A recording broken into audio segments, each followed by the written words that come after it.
पर एक बार फिर आपका स्वागत है। दोस्तों, आज मैं आपके लिए एक कंपनी का शेयर लेकर आया हूँ, GHCL टेक्सटाइल लिमिटेड।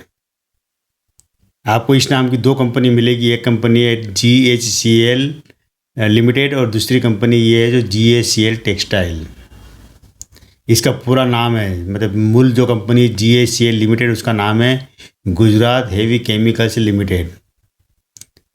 और दूसरी कंपनी जो कि अभी जो डीमर्जर हुई है और 2023 में शेयर मार्केट में लिस्ट हुई है, उस कंपनी के शेयर की चर्चा करेंगे जिसका नाम है GHCL टेक्सटाइल। तो पूरे ग्रुप की जानकारी लेंगे, कंपनी कब से बनी, कब से काम करे और किस तरह के बिजनेस से जुड़ी हुई कंपनी है। सारी जानकारी आपको इस वीडियो में मिलेगी। जो अभी जो पहले हम इसका डेटा जान लेते हैं, जिसका शेयर की प्राइस करीब करीब 107 रुपये के आसपास चल रही है। इसका अगर ऑल टाइम का हाई अगर देखेंगे तो एक साल में 68 रुपये 15 पैसे का इसका लो रहा है और हाई रहा है इसका 119 रुपये 60 पैसे का। लाइफ टाइम का हाई और लो देखेंगे तो वो मिलेगा आपको 62 रुपये का हाई लो मिलेगा, 62 रुपये 50 पैसे का, और हाई मिलेगा 123 रुपये का। क्योंकि अभी ये साल भर पहले शेयर मार्केट में लिस्ट हुई तो ज़्यादा इसके अंदर जानकारी अभी सामने नहीं आई है। मार्केट कैप इसका है 1023 करोड़ का मार्केट कैप है। PE रेशियो इसका है 31.36% का PE रेशियो है। सेक्टर PE इसका 51.07 का, जो कि इसको बहुत रिस्की बनाता, महंगा बनाता है। बुक वैल्यू इसकी है 114 रुपये 98 पैसे बुक वैल्यू है। अभी आपको ये शेयर बुक वैल्यू से कम में मिल रहा है, 107 रुपये में मिल रहा है। अगर इसके फेस वैल्यू देखें, फेस वैल्यू इसकी 2 रुपये है। 2 रुपये तब हुई थी जब ये शेयर मार्केट में लिस्ट हुई थी, मूल कंपनी से अलग होने के बाद में। वो क्या हुआ था, वो सारी घटना आपको इसी में बताऊँ क्यों इसकी जो फेस वैल्यू 2 रुपये है। कंपनी लगभग डेप्ट फ्री है, कोई ज़्यादा कर्जा देना बाकी नहीं है। ये जो कभी अभी जो ये शेयर जो काम कर रहा है, अभी जो बुक वैल्यू के मुकाबले देखा जाए तो आपको सस्ता मिल रहा शेयर ये 5.71 का है और ROE इसका है 3.52% का। दोनों ही बहुत कम है, ROE कम है और ROC भी कम है, ये जरूर ध्यान रखना। अनुराग डालमिया और रविशंकर जालानी इसके मालिक के फाउंडर है। इस कंपनी की जो स्थापना हुई थी 1983 से काम कर रही है, लेकिन जो मूल कंपनी है जिसका मैंने आपको बताया था कि जो GHCL लिमिटेड, उसका वो है 1927 से काम कर रहे शेयर में, मतलब ये बिजनेस में है। पहले इनका जो नाम हुआ करता था मीनाक्षी मिल्स के नाम से, 1927 से कंपनी काम कर रही है। और जो इनका एक टेक्सटाइल डिवीजन था जिसको अब अलग कर दिया गया और अलग शेयर मार्केट में लिस्ट। मैंने पहले आपको 1-2 वीडियो में बताया भी है कि जब भी कोई बड़ी कंपनी में कई तरह के अलग अलग बिजनेस होते हैं, बाद में क्या करता है वो कुछ बिजनेस को उनके अलग करके शेयर मार्केट में लिस्ट कर देते हैं। मालिक वो रहते हैं, लेकिन मैं बिजनेस में क्या कि आप अलग उसकी प्राइस जितना उसको फंड होता है, जिसके उसकी वेटेज होती है, उसकी प्राइस कम ज़्यादा हो जाती है। तो यहाँ पर भी क्या है कि जो मूल कंपनी जो है GHCL लिमिटेड, उसकी शेयर की प्राइस अभी 675 रुपये के आसपास है, जबकि इसकी जो शेयर की जो प्राइस है अभी 107 रुपये है। तो क्या होता है जब डीमर्जर होता है, डीमर्जर में अलग अलग उस तरह से डिवीजन किया है, उसी हिसाब से शेयर की प्राइस निकल के आई है। थोड़ा आगे मैं बता देता हूँ कि डिविडेंड कंपनी ने एक बार दिया है, 50% डिविडेंड दिया 2024 में। शेयर अभी स्प्लिट नहीं हुआ है और न इस कंपनी ने किसी प्रकार का बोनस दिया, बोनस की कोई स्ट्रीम नहीं मिली मुझे। होल्डिंग देखेंगे तो यहाँ पर जो प्रमोटर के पास है 19.16% होल्डिंग प्रमोटर के पास है। FIS के पास है 15.70% की होल्डिंग है FIS के पास। DIIS के पास है 6.37% की, और पब्लिक के पास है 58.79% की होल्डिंग पब्लिक के पास। मतलब यहाँ पर पब्लिक ज़्यादा होल्डिंग लेके बैठी है, सबसे ज़्यादा पब्लिक के पास है। मालिक के पास मात्र 19% की होल्डिंग है। तो यहाँ पर कह सकते हैं कि एक तरह से पब्लिक की मालिक भी मान सकते हैं, हालांकि होता नहीं, पब्लिक कभी मालिक नहीं बन सकती किसी कंपनी की। एक और चीज़ इसके अंदर जो नेगेटिव बन के आ रही है कि जो मालिक के पास जो होल्डिंग 19.16%, इसमें से भी करीब करीब 1.25% होल्डिंग मालिक ने गिरवी रखी हुई है। ये भी एक नेगेटिव पॉइंट मत है, इसको जरूर ध्यान रखना, आप नोट कर लेना इस चीज़ को। बात करें जून 2023 में इनको 263 करोड़ का रेवेन्यू आया था, खर्चा हुआ 247 करोड़ का, और नेट प्रॉफिट हुआ था इनको 4 करोड़ का। सितंबर 2023 में जो रेवेन्यू आया था 260 करोड़ का रेवेन्यू आया, खर्चा हुआ 240 करोड़ का, नेट प्रॉफिट हुआ इनको 6 करोड़ का। दिसंबर 2023 में इनको रेवेन्यू आया 244 करोड़ का, खर्चा हुआ 226 करोड़ का, और नेट प्रॉफिट हुआ 4 करोड़ का।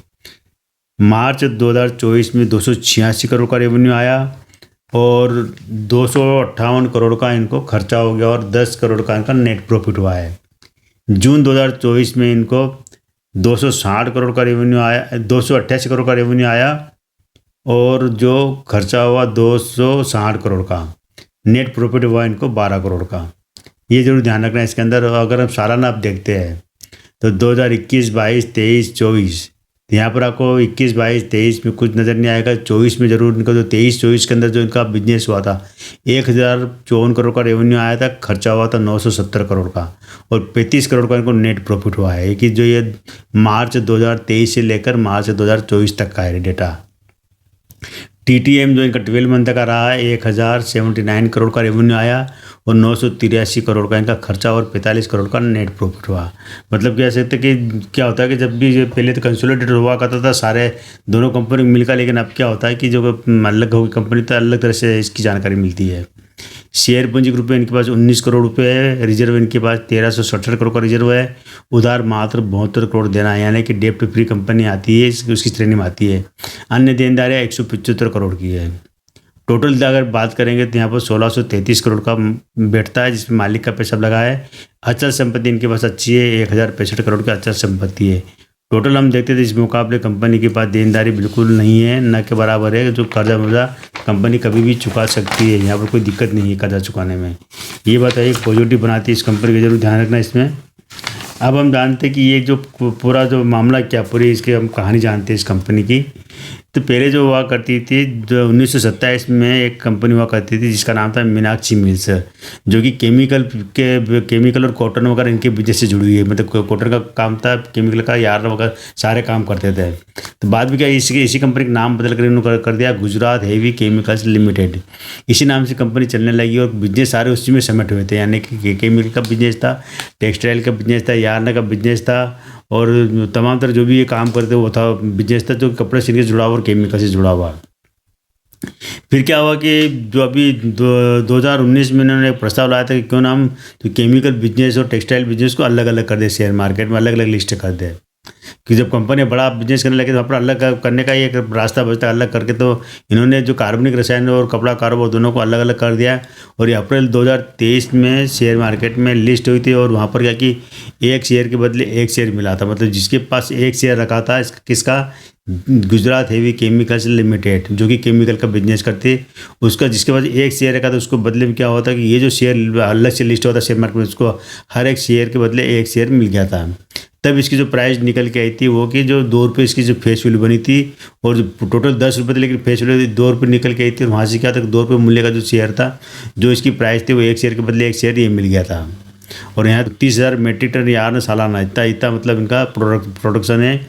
और ये कॉटन में करती है, IFA को करती है और इनके पास 22,000 मतलब 2,25,000 रिंग स्पिंडल है, जो कि मशीन में रिंग स्पिंडल माना जाता है। और 33,020 इनके पास रोटर है, 480 इनके पास भवर है और एक 62.3 मेगावाट की बिजली उत्पादन भी करती है। अच्छी बात है, बिजली क्या करते हैं, जो पवन ऊर्जा और सौर ऊर्जा है इनसे बिजली उत्पादन भी करते हैं। और क्या कि बिजली है ना, ज़्यादातर बिजली इनकी जो प्रोडक्शन की इसमें खर्चा हो जाती है, तो सरकार ये डिपेंड नहीं रहना पड़ता। बड़ी बड़ी कंपनियां करती कि अपनी ज़रूरत की बिजली खुद ही पैदा कर लेती है। तीनों ने भी अपनी जितनी ज़रूरत पड़ती है उतनी बिजली पैदा कर लेती, बाकी जो बिजली बचती है वो गवर्नमेंट को बेच देती है। तो ये कंपनी एक्सपोर्ट भी करती है, मतलब अपने देश में भी सब जो को बिजनेस कपड़ा यार्न धागे वगैरह बना के देती है। इसके अलावा इसका कई देशों में एक्सपोर्ट भी, खासकर जो दक्षिण एशियाई जो देशों में श्रीलंका वगैरह और यहाँ तक एक्सपोर्ट करती है।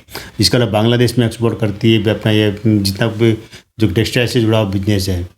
तो और ये बनाती है, बेडशीट बनाती है, कर्टन जो पर्दे घर में पर्दे लगे वो बनाती है, बेडशीट बनाती है, डेली वियर के जो पहनने कपड़े आते वो बनाती है, टावल बनाती है। मतलब कह सकते थे घर में जो उपयोग होने वाले तमाम तरह के जो बेडशीट वगैरह इस तरह के कपड़े वगैरह हैवी रेंज के और मीडियम रेंज के बनाती है। साथ ही ये थोक व्यापारी भी है, कमोडिटी में बिजनेस करते हैं, जो कि कॉटन वगैरह इनका कमोडिटी उसमें भी करते हैं। और इनका केमिकल का बिजनेस यही से जो पुराना बिजनेस जो मूल कंपनी केमिकल है जिसका नाम GSCL केमिकल लिमिटेड, वो पुरानी कंपनी है, उसी का हिस्सा थी है, उसी के अंतर्गत काम करती थी। लेकिन अब ये कंपनियाँ अलग अलग हो गई। कई बार ये होता है ना, मैंने आपको बताया था कि जो अलग होती है कंपनी वो कंपनी मूल कंपनी से आगे बढ़ जाती है। कई ऐसे शेयर में हो चुका है। तो आज की तारीख में आप देखें जो मूल कंपनी है GHCL, उसकी शेयर की प्राइस 675 रुपये और इसकी 107 रुपये है। लेकिन ये उलट भी हो सकता है कि एक समय ऐसा भी आएगा कि आपको 675 रुपये प्राइस आपको इसकी मिलेगी, टेक्सटाइल बिजनेस की मिलेगी और उसकी कम हो जाएगी। मतलब कुछ नहीं कह सकते, मैं कोई दावा नहीं कर रहा हूँ, लेकिन कई कंपनी में ऐसा हो चुका है कि जो मूल कंपनी से पैदा होने वाली नई कंपनी है वो बहुत तेज़ी से आगे बढ़ते हैं, उसका बिजनेस इतना कि वो एकदम मूल कंपनी से आगे निकल जाती है। तो ये दोस्तों फिर एक बार नाम बता देता हूँ, Gujarat heavy chemicals textile limited ये कंपनी का पूरा नाम है। और इसके जो